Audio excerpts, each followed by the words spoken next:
So, my name is Clement. Born in Congo.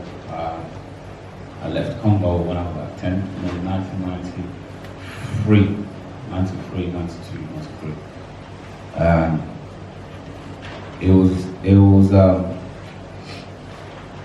I've seen my country being a wonderful country, like nice, green grass, everything, birds flying, you name it.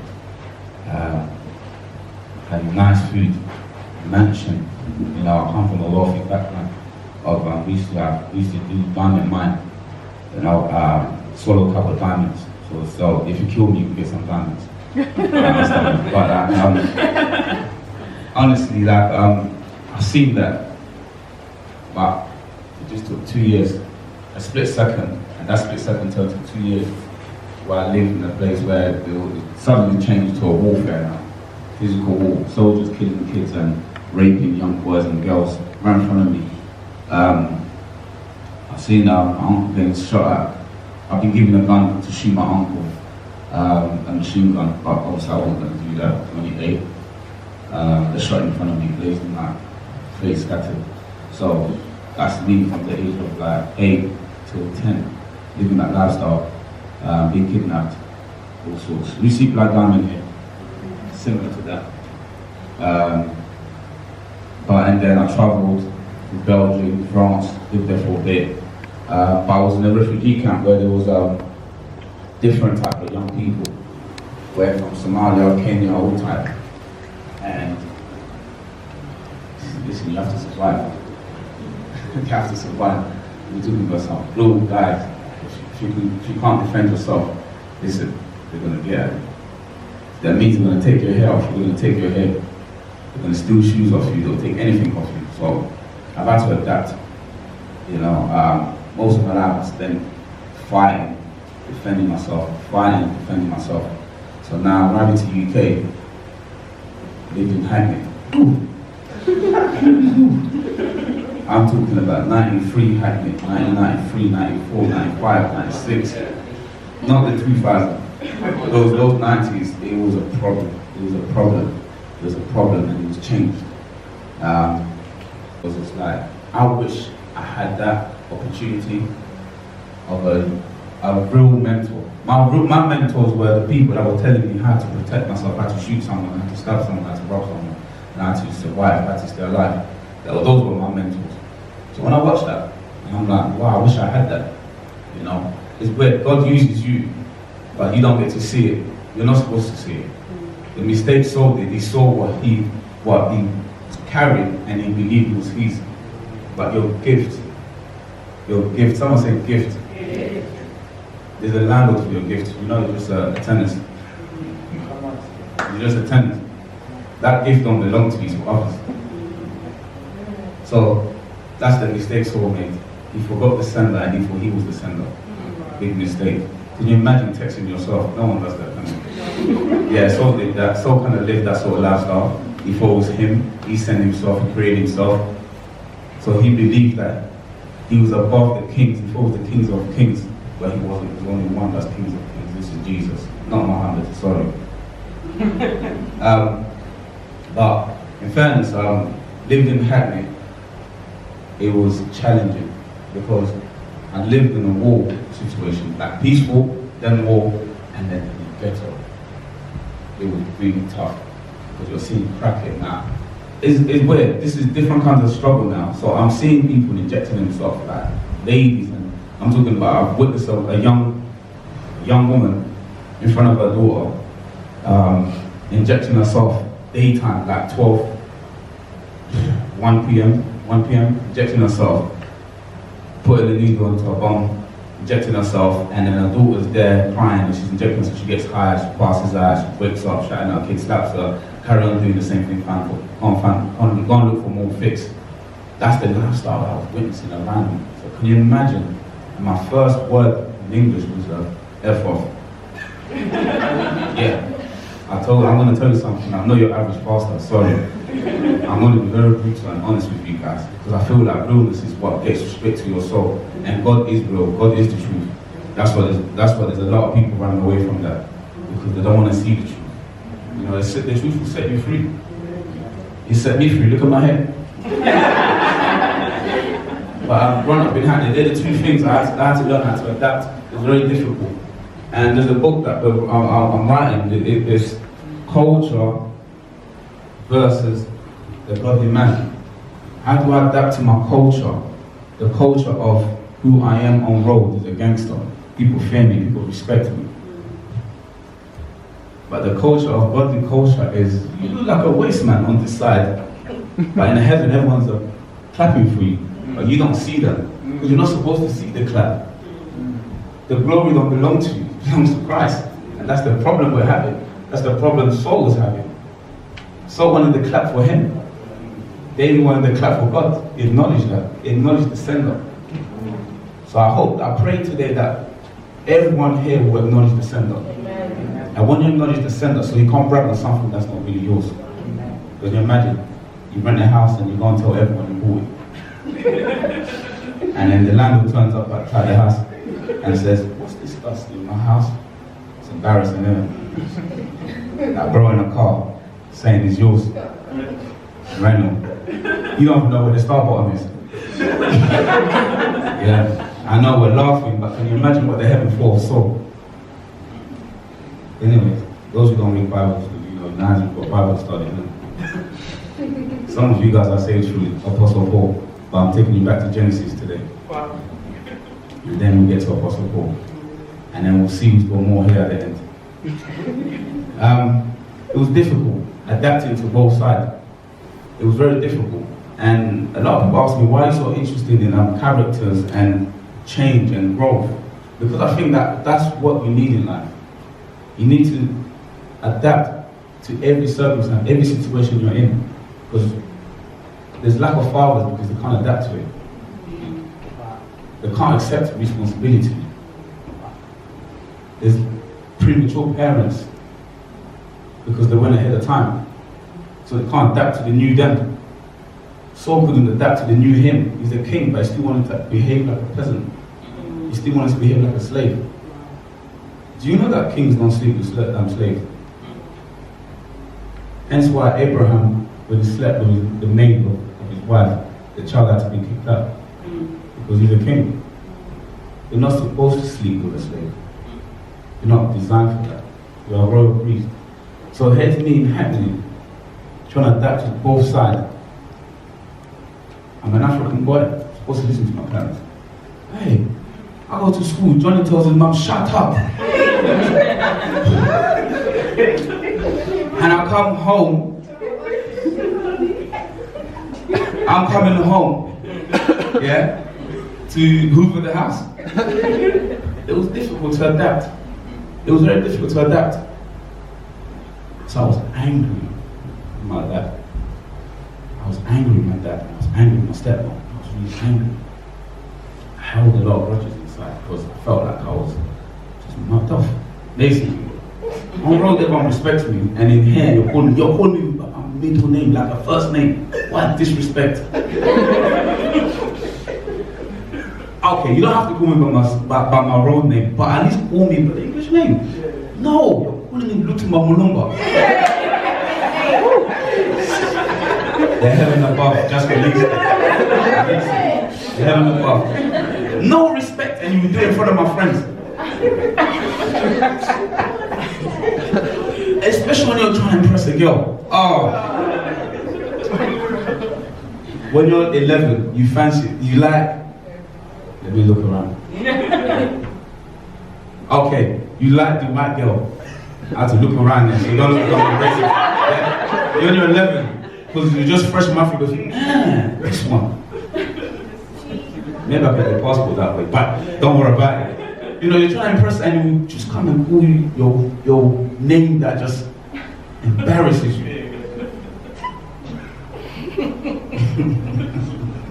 Adapt. So I battled a lot with it. I had to adapt the two. But you know what? Adapt makes you strong. You know, you can't take a house cat and put them in the jungle in the street like they're gonna survive easy like that. They're gonna struggle. But you know what?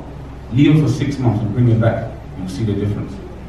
You know, eventually I became the road. And eventually I started disrespecting my parents. I didn't get no tattoo though. You know that's bullshit, isn't it? That's the cliffhanger. I dropped the 2 lines. I know it looked like Scarlet, innit? But I struggled a lot to adapt to both sides, you know. Moving forward now, that became a lifestyle for like 20 years, 15 years. So let's move on forward. And preparation. Now God was preparing. I was in a relationship for 7 years. Anyhow, living anyhow with it. Doing what I want, just doing it, living anyhow. And then God just is weird. I want to be saved. You know the hardest thing when you're not saved and God's talking to you, you're thinking, what are you talking to me? I want to be saved. I knew Jesus exists. And there's many people know Jesus, but they don't really walk with Jesus. I know you feel guilty right now. It's okay. So I left the relationship. So my friends were asking, why are you leaving the relationship? I couldn't explain. I just said, no, she gets on my nerves, she does this. The girl didn't do nothing wrong. I just walked out. I just said I couldn't be here. I just felt uncomfortable. I just had to walk out. And so that was the first step. And then the second step, so I'm taking to how I got saved. And then we go to the message. So the second step was going clubbing. I remember starting having dreams of me getting shot, getting stabbed, you know, and I could feel it when I wake up, like I got stabbed and I got shot. I was like, this is deep. And I was just talking to my wife in the car. I said, funny, like when I come to Tottenham, because I got pulled that gun twice in Tottenham. There's one on top of the road and 7 sisters outside the Tesco. So it was weird. Certain memories just come back when I drive sometimes in London. And another one in Bruce Grove, because I'm from Hackney. But now I've got Jesus, boy, they ain't gonna touch me.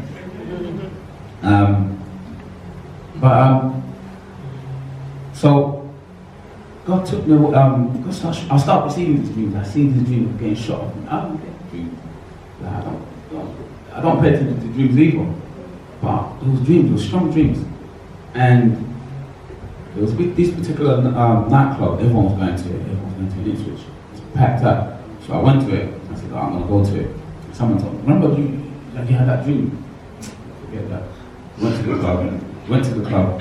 There was 5 of us, and there's some, I don't know some of you guys, you know there's some friends where you go with, it's like, they don't have to be 20 of you guys, but just the 3 of you guys, you know it's like a Gideon squad. You know that you're safe, it's a wrap. So it was that sort of environment, that there was 5 of us and I knew that. So 5 of us, we could take our 20 guys, it's okay. So we can go to this, it's nothing, and plus we were packed. So I was like, it's alright. So we went there, and trouble kicked off, and there was this guy, about 6'6". He must have laid one different punch on my friend. I told my friend to me, I said, that's the best punch I've seen in my life. And my friend's about 6'1", so for him to get laid out, it was a serious punch. But so I ended up getting involved, not knowing this guy had about 20 guys behind him. So I ended up getting involved, beat up the guy differently, because also I was doing cage fighting 11 times. So I beat him up differently. The guy died on the spot. Died on the spot. This is the gangster that refused to go uni now, just doing him.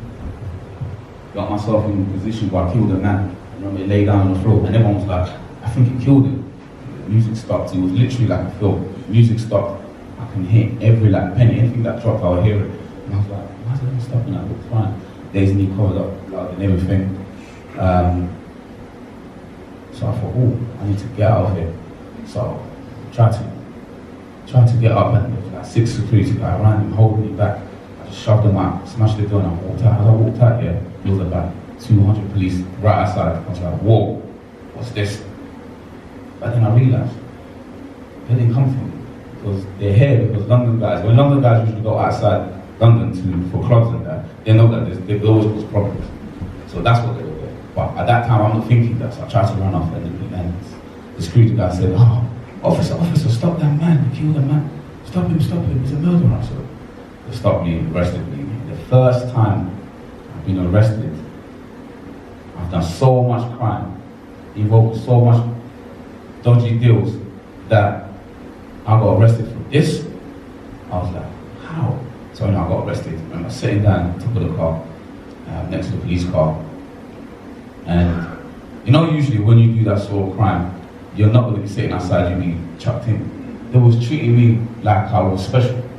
So they sat me down next to the car and handcuffed and everything. I was like, whoa, these handcuffs hurt. They were like, well, you're a criminal, what do you expect? Okay, cool, I'll take that. They were rude to me. And I remember saying, God, the dream just flashed back now, innit? I was like, this is what I'm supposed to be like. And I was like, God, you know what? Let me off. I'm going to serve you faithfully. Now, I don't know about you guys individually as a character, but I'm a man of my word. If I say something, I will battle until I get it done, because I said it. So I said, if you bring him alive, I'll serve you. And then 5 seconds later, under 5 seconds, I just heard the woman goes, is he back alive? The guy came back alive.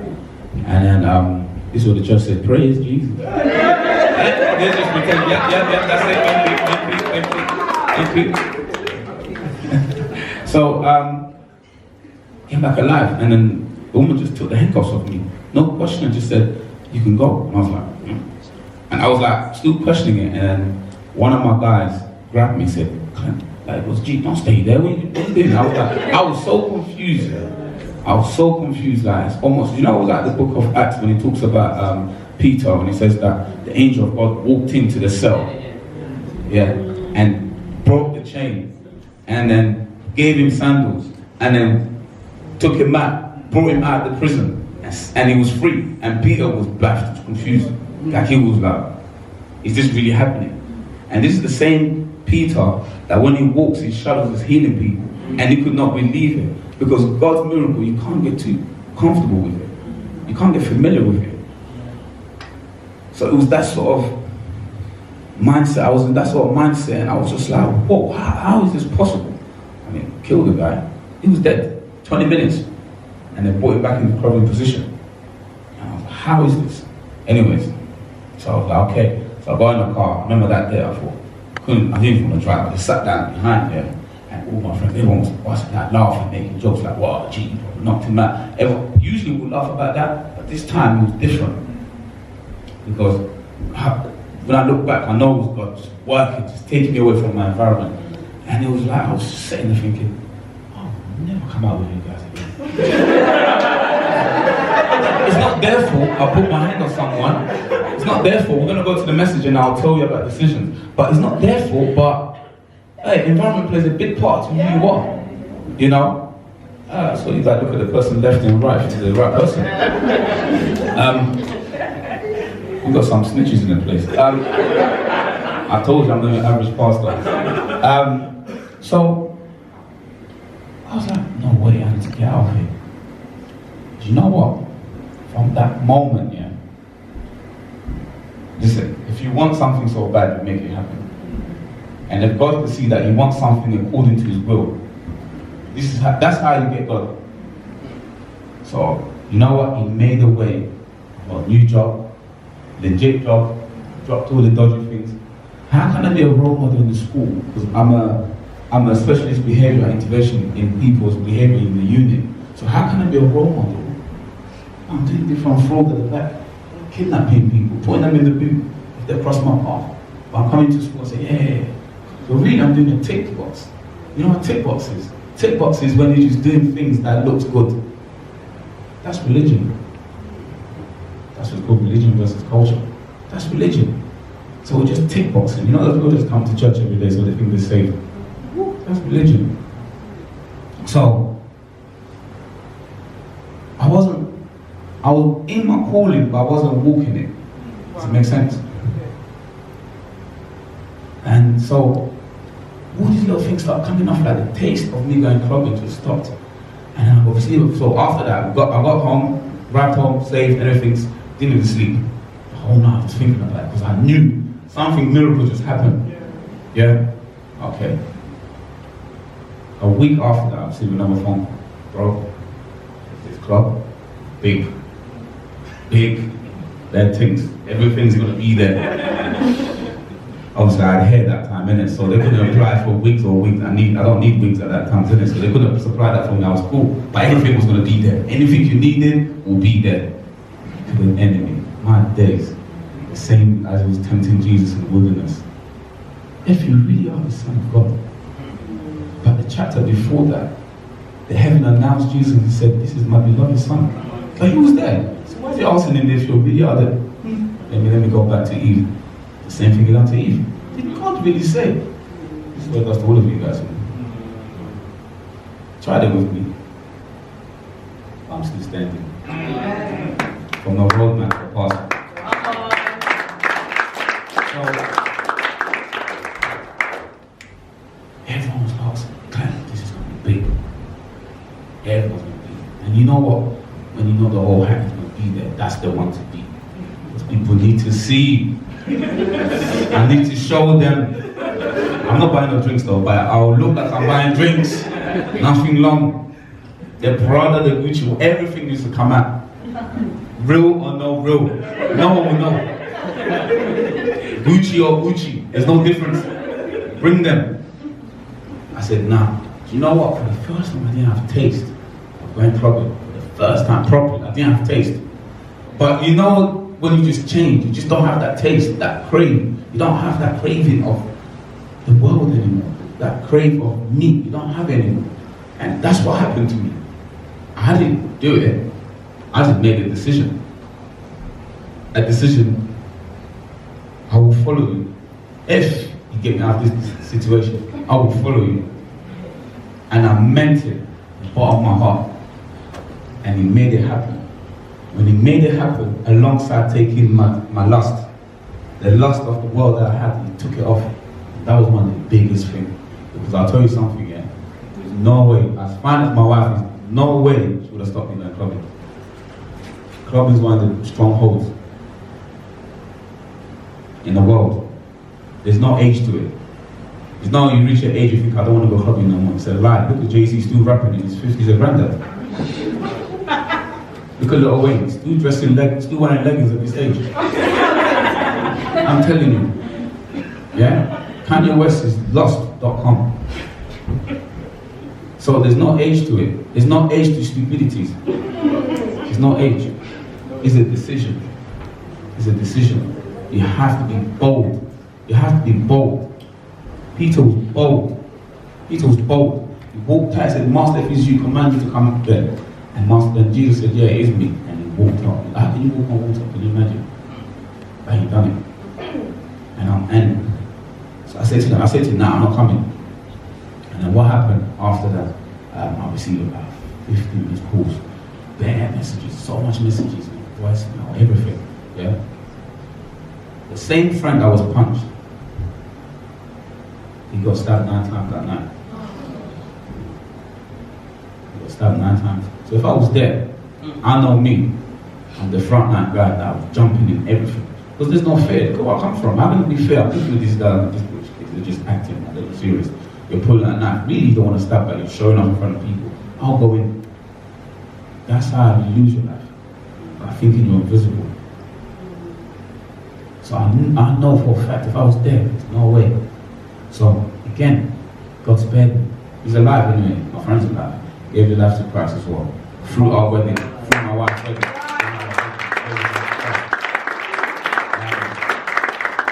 And he goes to Hillsongs. He does culture and religion, innit? Tick box, go to church, so I'm cool, Clement. I do the church thing sometimes, innit? I'm coming to it. But the fact they gave his life to Christ, I'm happy with that. I'm not satisfied with his work, but I'm happy. At least there's some sort of light. Yeah? But so God took that away. And a couple months later, I received I was leaving the workplace, but I left. Why I left the workplace, my old workplace actually, one of my close friends gave me a Bible and said, only a good friend, someone that loves you will give you this is the purpose of life. And it was a Bible. And I started reading it. Bear in mind I gave my life to Christ because I come from a Catholic background, so it's all religion. Yeah? met my wife. Now I was walking. I was driving. I was dropping off my friend one time. I was going to the gym, and then it was like, oh, there's this one girl. I need to talk to this girl. Everyone tries it in this game. Everyone tries it. She just blocks everyone. So everyone knew me for Mr. Let's break the code. You know, guys, yeah. Let me look at Josh. You know, guys, yeah, we like to break. It was like a challenge. I said, listen, okay, let's do this challenge. So I saw her. I was like, oh. He was like, what? You know her? I said, yeah. I said, I met her when she was 17. And them times, I felt like she was my wife. But I didn't want to pursue it because I said, nah, I'm just a bad guy. I'll break her heart. And then I met her when she was 23 now. And this time, now I've seen her a few times before that. Here and there, like every 2 years or 1 year, I'll see her. Another time I saw her, like she was pregnant, I was like, what happened there? Like, what happened there? I know it's not Mary's situation. No, it's not Mary's situation. Mary ain't even black. Anyways. So, and another time, and then it was just little things like that. But I spoke to her, and I knew straight away that's my wife. You know, and I used to pick her up, drop her at church, pick her up. Imagine I'll leave my house here, drive all the way to her, pick her up, and drop her to church, and then go. Done it for a couple of weeks. And one day I said, you know what? I felt bad. I said, you know what? It's not, I know I didn't feel bad. Now I'm just feeling the Holy Spirit. I said, everything's within time. And I said, you know what? I can't stay here. I can't just drop you and just go. Don't look right. I don't feel right. I'm gonna come next time. So the following time I came, that same day, gave my life to Christ, and today I'm a pastor. I said, right.